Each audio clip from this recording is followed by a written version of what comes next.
Welcome to this episode of the DGD Podcast. As always, the NCDGD himself, Robert Reynolds. Juan Daniels will be jumping on shortly. And my dog, Patrick Oliver.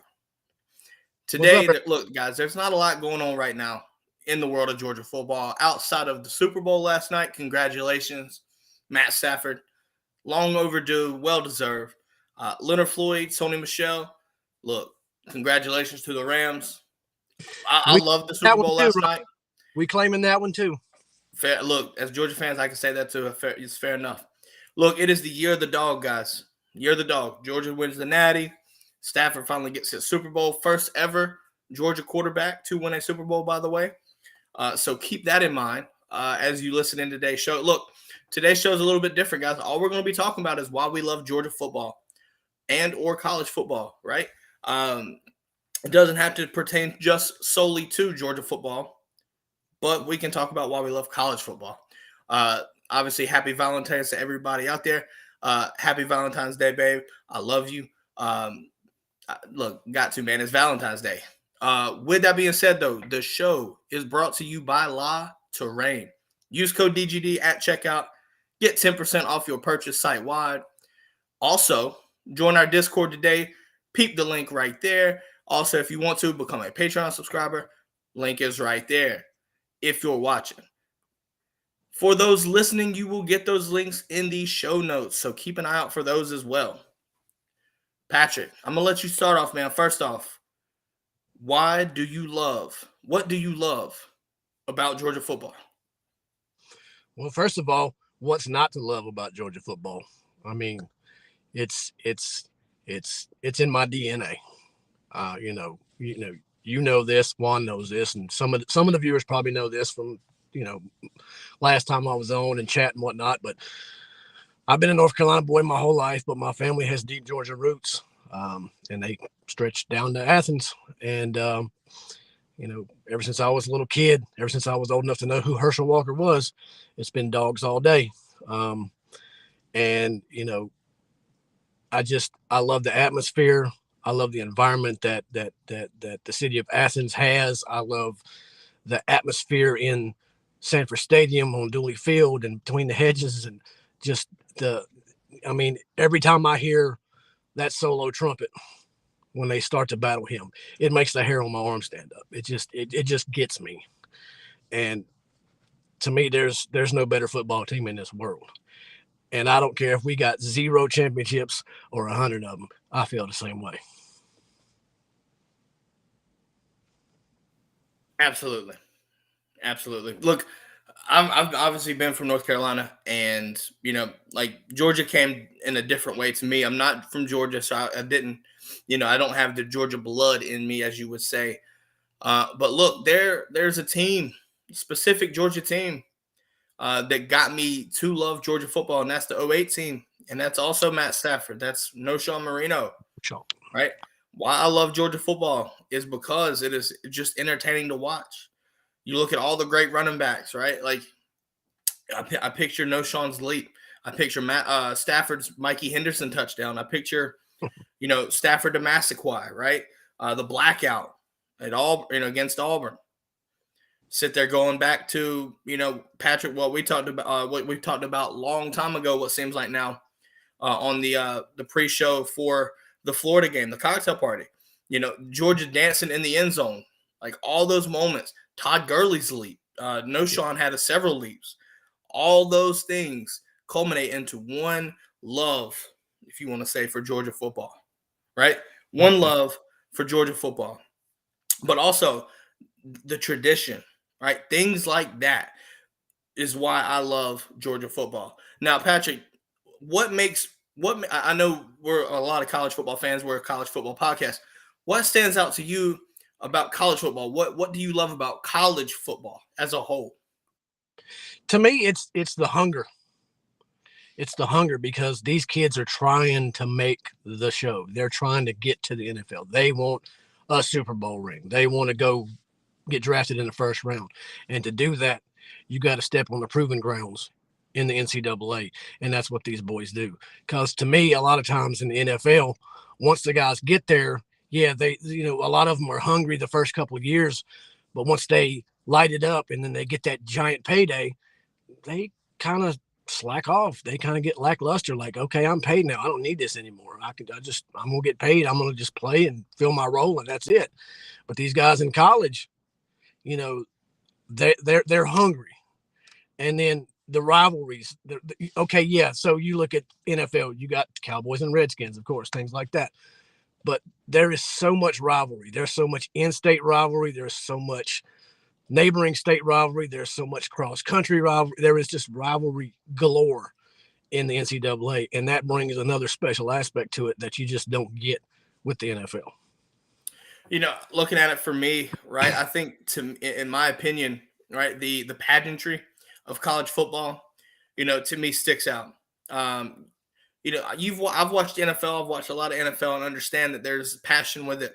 But when you're doing it for, you know, a school, things like this, you know, you look at, you know, you're not going to see a live mascot in the NFL.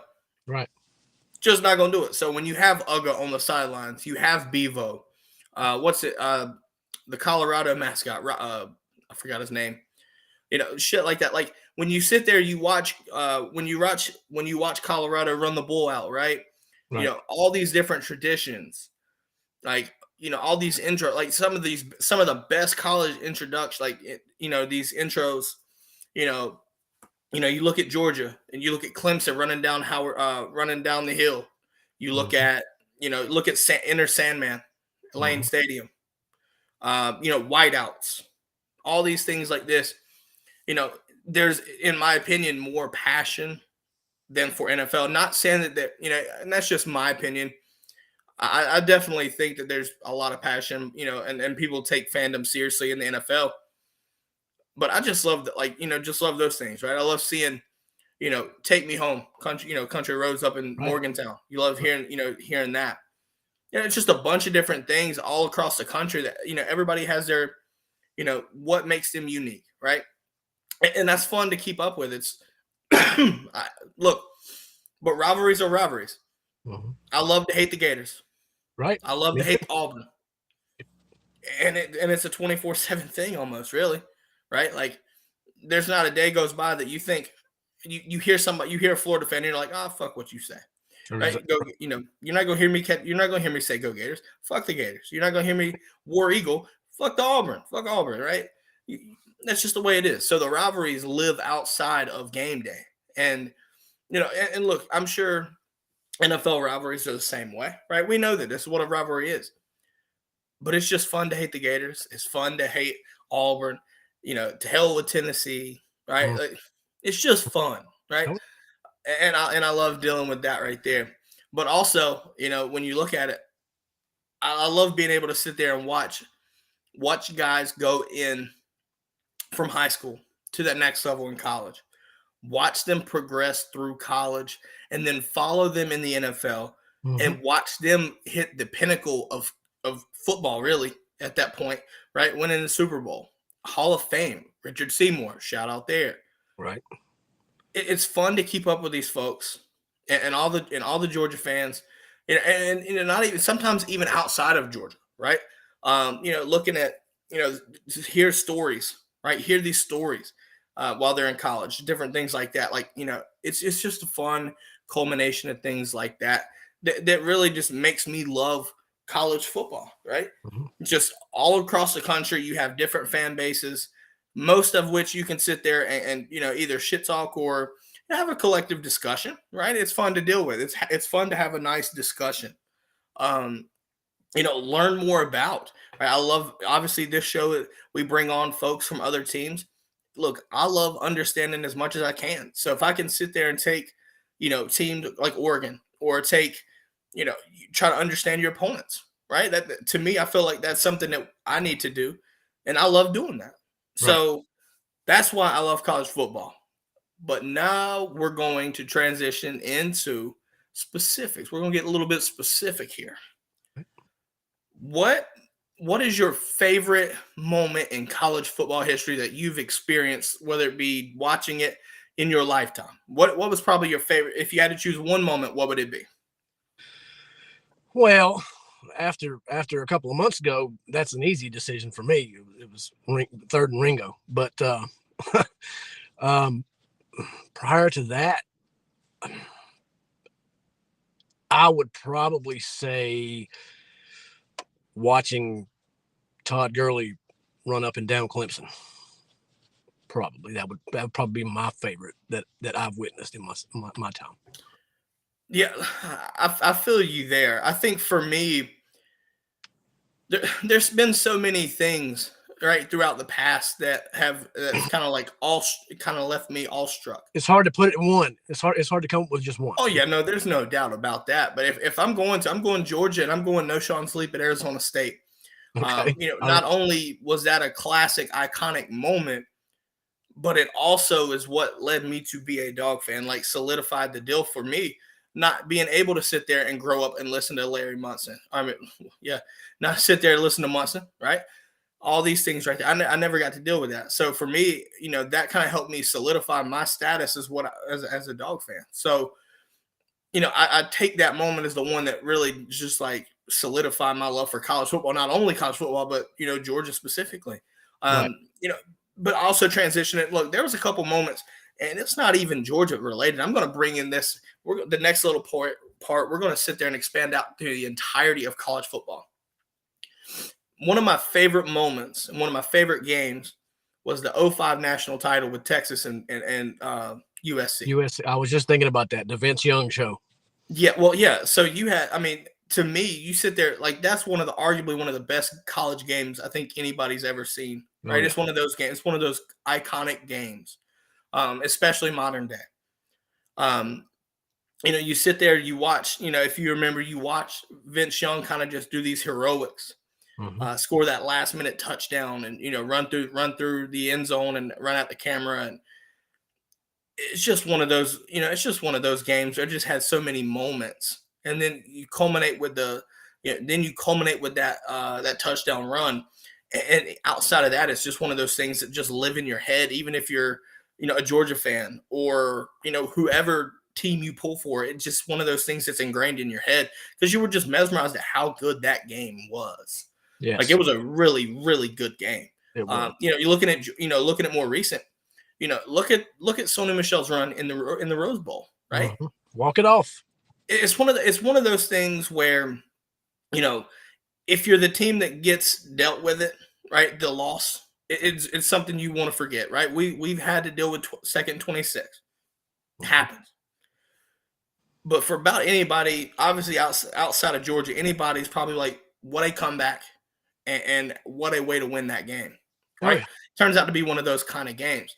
And that's another thing that I love about it. And you're going to get this with NFL. But if we're trying to stick around in college here, some of these moments, like, it's just insane. We're going to talk about, like, TV, right? Like, you talking about experiencing it in person is obviously different than what you see on TV. But there's also some interesting things that as a fan, you won't experience if you're there in person. Like, if you're there in person, you can experience the dog walk, right? But if you're looking at a game that's not Georgia, right? One game that stuck out to me was Clemson and Virginia Tech. It was a primetime game. It was, well, I'll explain another one too, but this one was at Lane Stadium. You sit there, the introduction or the whole like lead up to, the players running on the field, you have VTech walking. You see Beamer and the team walking from looks like their practice facility through that tunnel. And Fowler is sitting there just talking it up. And then you sit there and then they start playing Enter Sandman. And then that place just goes absolutely fucking bonkers. You're just like the fans are losing their shit. It's just so loud, everybody's jumping. And it's one of those moments where watching it on TV, you're completely awestruck. But I know I can only imagine being in the stands at that moment, right? Like for me being a Georgia fan at the time, I'm sitting there watching this. I'm like, wow, that makes me want to be in the fucking stands because that is just electric. Yes, it's absolutely electric. And then that's one of my things too with Lane Stadium, Virginia Tech. Even if they're not that great at football currently, right? They used to be they were ridiculous. Mm-hmm. But even this past year, on a Friday, if you remember this, they opened up at home against North Carolina. They do, it's like 5, 6 o'clock in the afternoon, and that place is just rocking, absolutely rocking. It stands back, fans back in the stands again, just absolutely just live and electric. That's one of my, I think if we had to choose, that might be one of my favorite entrances, period, is Virginia Tech. I could So agree. I ask you this: what's your favorite college entrance or festivity prior to? What would you choose if you had to say anything? I I don't know. I know I do not like Auburn at all, but I just being the I guess you'd say the patriot, love of country kind of person that I am, I would love to go see the eagle fly at Auburn. I would love to see that in person. And I just think that is very majestic. That's very, you know, I mean, I know I don't know the full story behind it. I know a lot of people say, okay, well, they're tigers, so why do they say war eagle? And there's a story behind that. And the story, I don't remember all the details to it. I don't know, Rob, maybe you do, but that that to me, that just speaks highly of tradition for college football, and tradition is everything. Yeah, I mean, and like you said, right? To me personally, I don't really know. I feel like there was something that goes back a long time. And Mm. look, as a Georgia fan, I'm going to give you shit because you have two mascots, right? Yeah, Yeah, that's just what we right. do. But looking at watching the eagle fly, like that's just one of those things where like, and the way that, and honestly, the TV hyping it up too, like following the Eagles, like they have them like a magnifying glass on them, and they're just watching Hmm. them fly. It's one of those things where like, okay, that's fucking cool. The Oh yeah. TV, the TV appearance, right? Yeah, and I'm sure that it's interesting as hell to watch in person too. But I can't leave out Colorado. All right, running that big ass fucking buffalo on the running across the field. If you've ever watched those Wranglers, like those guys, like holy shit, they take off running full speed, and then they like most of the field they're sitting there like holding them back, trying to like turn them and everything like that. It's insane, man. That's one of the things that's what makes college football, right?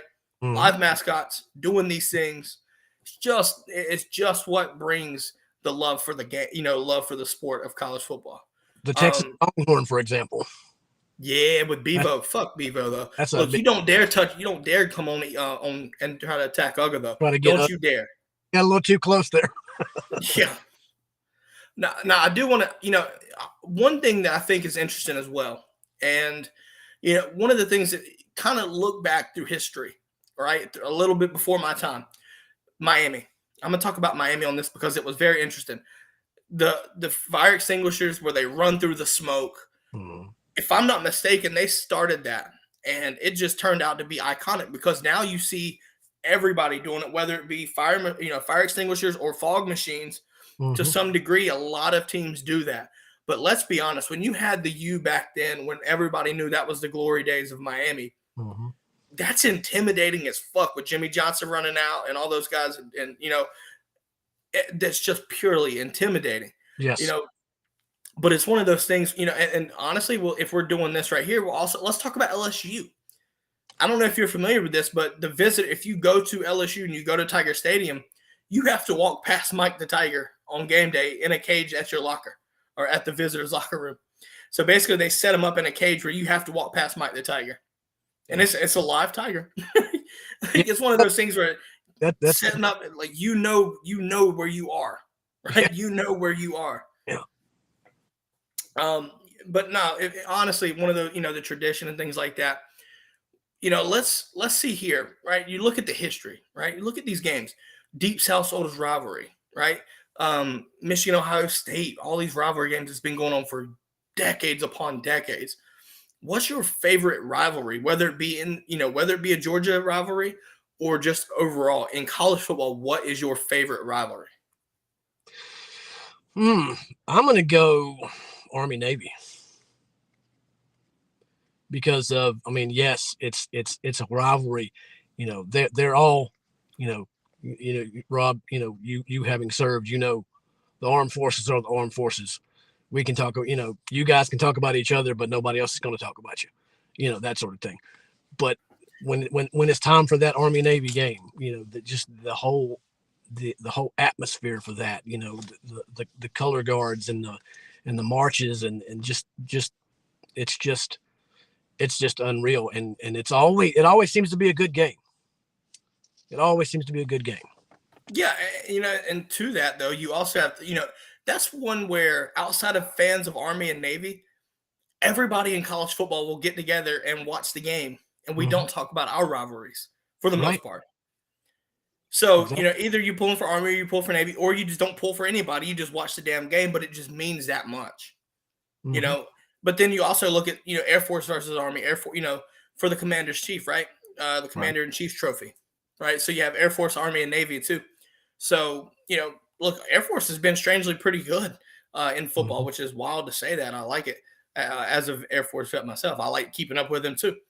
But, if I had to choose a favorite rivalry, right, for me, it's easy to say the cocktail party out of recency bias. You could look at Auburn as a Deep South Soldiers rivalry. Look, we hate Auburn. I don't respect Auburn.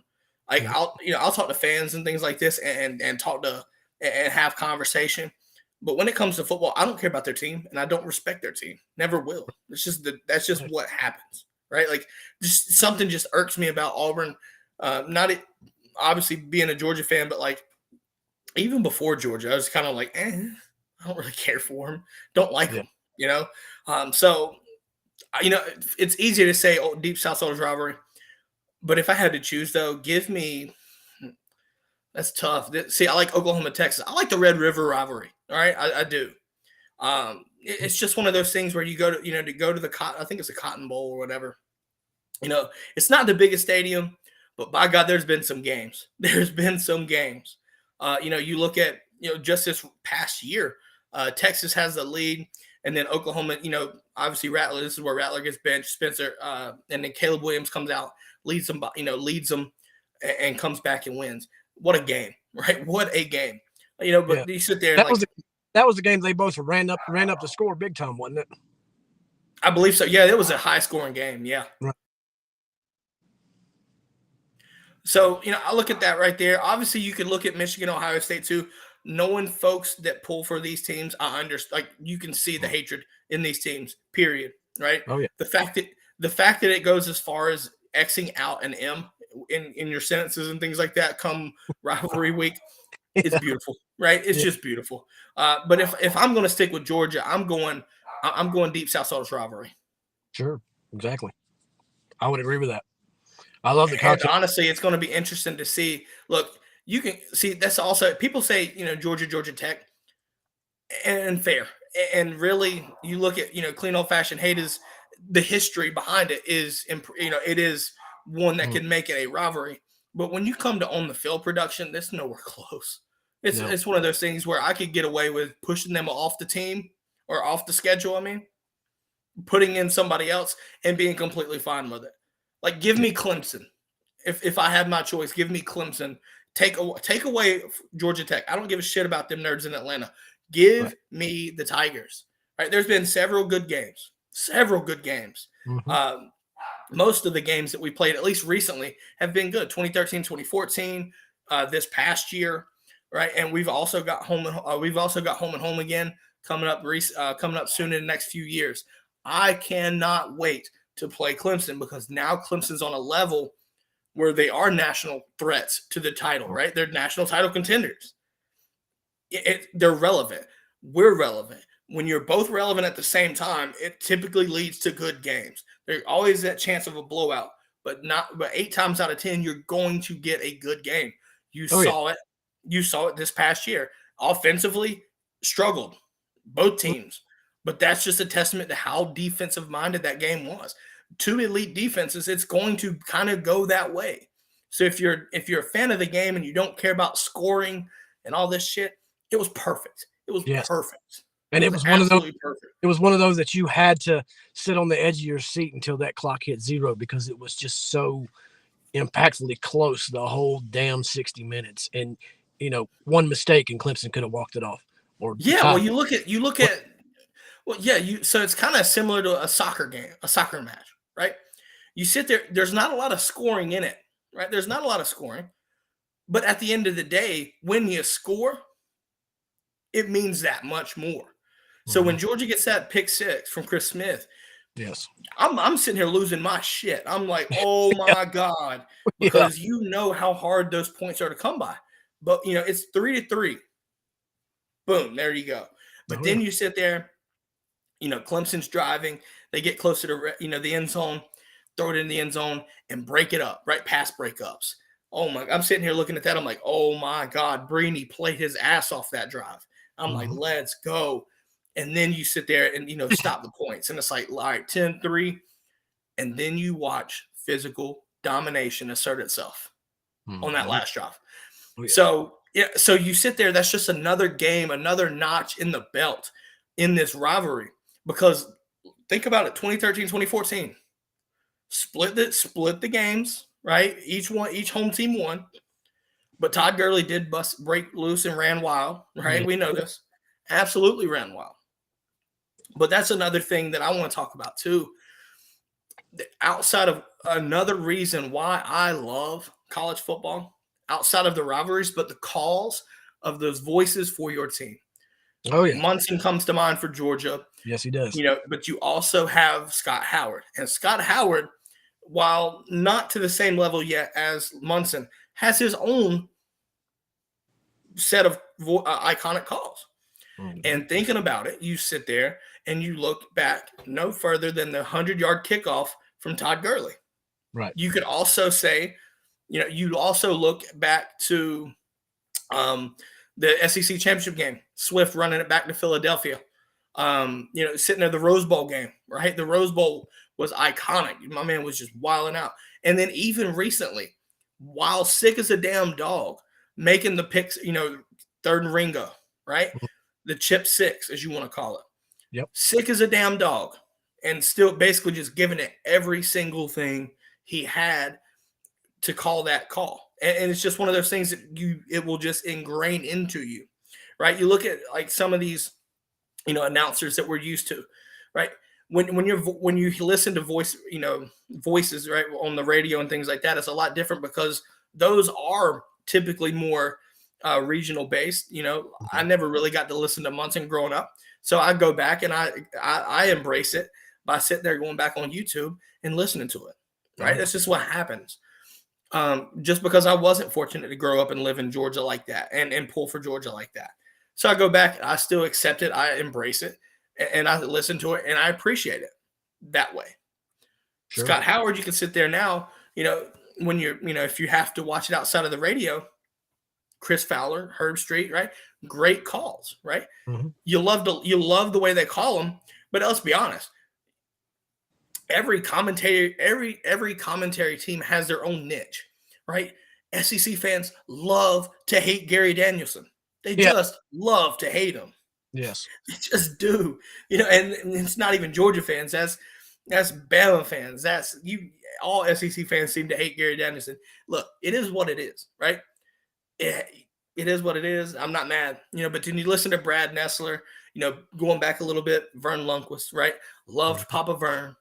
It was just one of those things where, like I remember Vern's call on the Muhammad Massaquoi, right? I heard that one, but then if you go back and listen to Larry Munson's call, it gets you that kind of gets you that nostalgia there, Right. So you're sitting there, these biggest moments, right? The biggest moments in your school's history and in college football history, listening to the calls, right? Everybody has commentary teams, but if you get the right ones in the right time, it lives forever. It just does. Oh yeah. Well, if you had to choose a call, your favorite call, what would you choose for that? Or for what would be your favorite call? I don't honestly know that I have one. I know they did the after the Natty was over with, and they ran the video back of the third and Ringo, and they voiced over it with Munson's call from back in the day of the very similar play, and that was pretty damn spectacular. Yeah. So what Patrick's referring to, guys, is it wasn't even it was a automated. It wasn't automated. It was a an edited call. Yes. excuse me.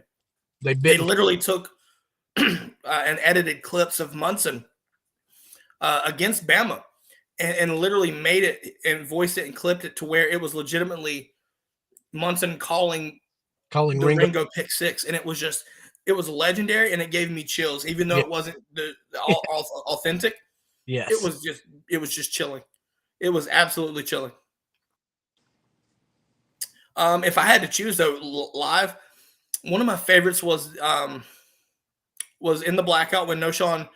I remember Noshawn made a nasty cut, and it ran Auburn defenders into each other on a touchdown run.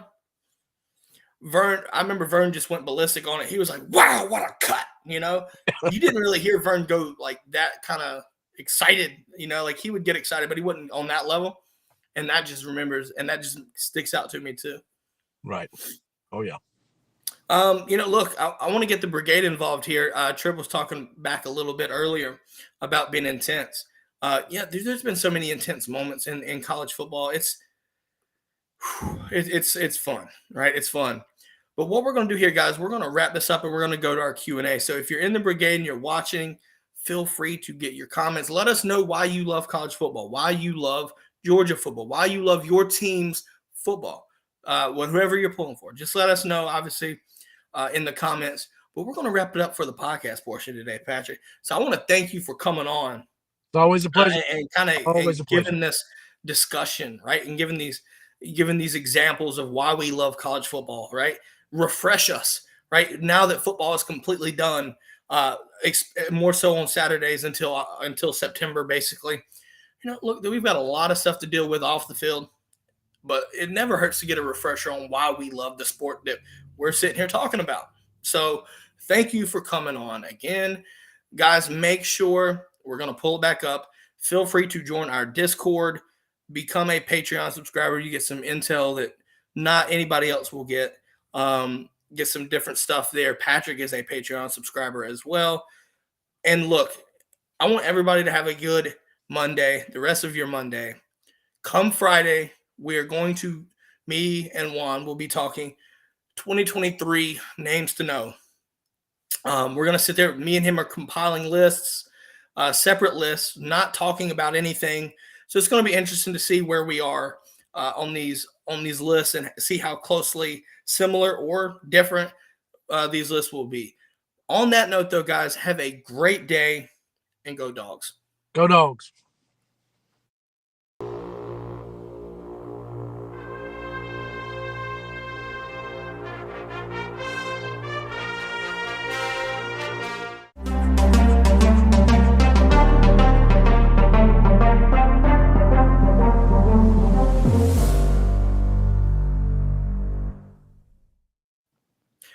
And we're back on video. Patrick, like I said, thanks for coming on, man. Give some a few minutes. Maybe Juan will hop in. I know he's busy on a call. So for the folks on YouTube and wherever you watch the show, what are some other things, Patrick, that make you love college football? I know we've talked about rivalries and things like that, but what is it like?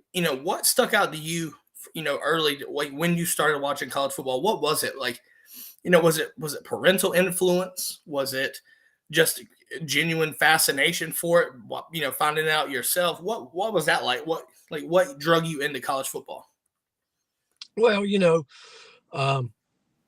growing up, having Georgia roots in my family, I remember watching football on Saturdays, and it just, there's always something on TV. There's always sports on TV.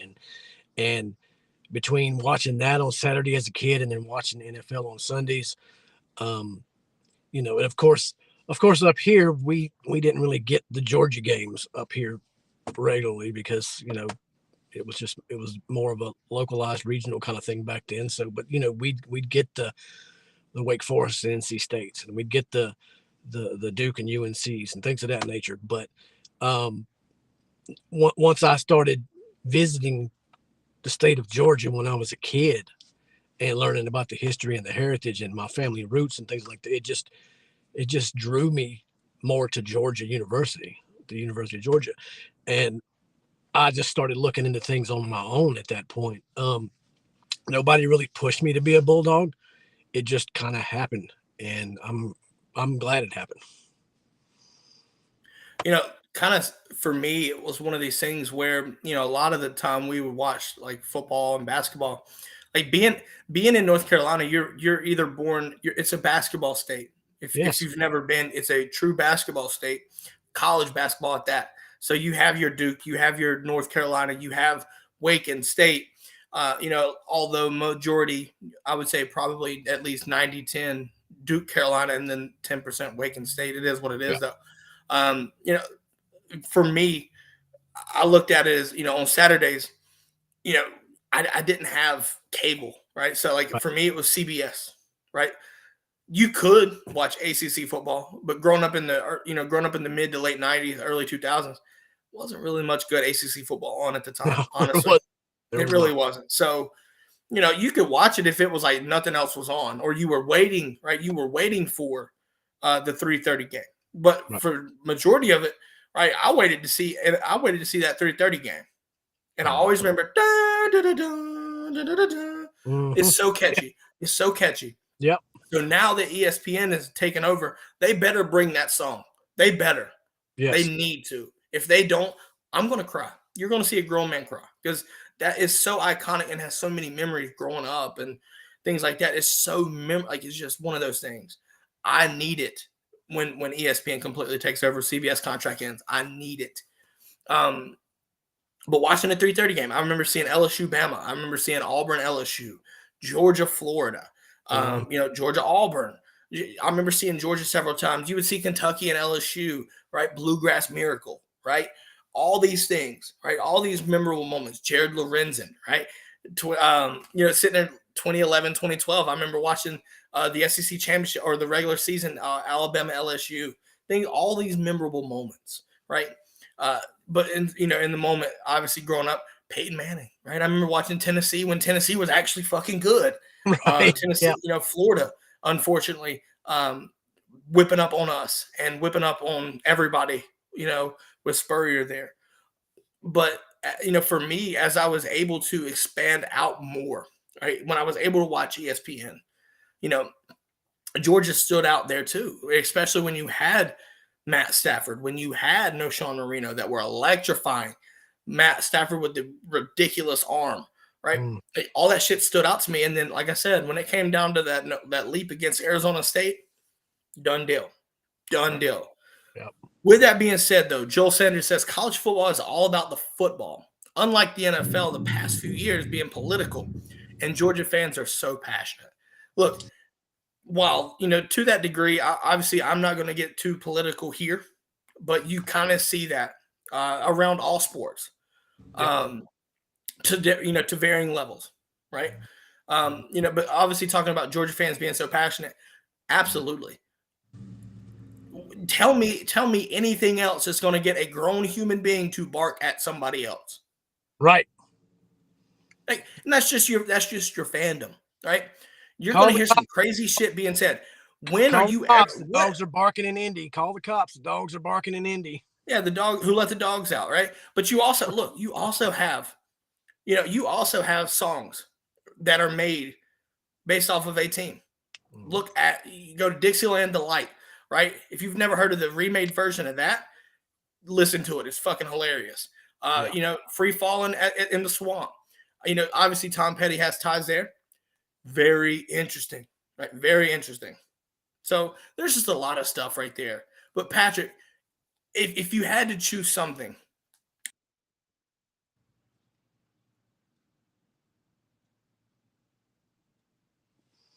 you froze it in my head. There you go. What's something that sticks out to you? Like for me, like the Swamp in the fourth quarter, Free Falling. What are your thoughts on that? Do you like it or no? I mean, I like it for what it is. I mean, when I see it, all I think is, especially if it's the cocktail party, or anything Georgia related.